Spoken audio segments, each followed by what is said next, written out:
आपल्या विदर्भामध्ये वर्धा जिल्ह्यामध्ये भोजाजी महाराज पुरणपोळीचा आनंद घेण्यासाठी हजारो नागरिक इथे रोज येतात आणि पुरणपोळीच्या स्वयंपाकाचा हजारो लोकांचा आनंद असतो। या भागासाठी महात्मा गांधी यांनी भारतामध्ये आपलं स्वातंत्र्य करण्यासाठी त्यांनी जो त्याग केला आणि आपला भारत स्वातंत्र्य झाला आहे, अशा महान वर्धा जिल्ह्यामध्ये भोजाजी महाराजच्या कृपेने जो प्रसाद मिळतो पुरणपोळीचा, तो घेण्याचा आनंद घेऊन राहिलेले आहे आमचे माणिकरावजी चौधरी ज्येष्ठ बंधू आणि आमचे निलेशराव बबलू ठाकरे।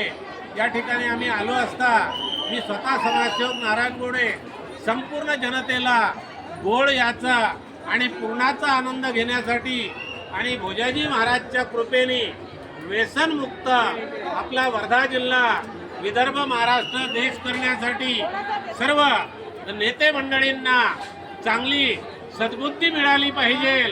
नगरसेवक, सरपंच, जिल्हा परिषद सदस्य, आमदार, खासदारांना सुंदर सद्बुद्धी मिळाली पाहिजे भोजाजी महाराजच्या वतीने आणि आनंदमय, खड्डेमुक्त, आरोग्ययुक्त, प्रदूषणमुक्त आपला परिसर झाला पाहिजे, काट्यामुक्त झाला पाहिजे आणि छान सद्बुद्धी मिळाली पाहिजे। पुरण खाल्ल्यानंतर कुठलंही वाईट व्यसन करण्याची प्रवृत्ती या आलेल्या भाविकांना झाली नाही पाहिजे आणि जे व्यसनाधीन लोक आहे इथं येऊन व्यसन सोडून पुरण खाऊन आनंदमय राहावं अशी मी या भोजाजी महाराजच्या समाधीस्थळी सर्वांना शुभेच्छा देतो। जय महाराष्ट्र, जय हिंदुस्तान।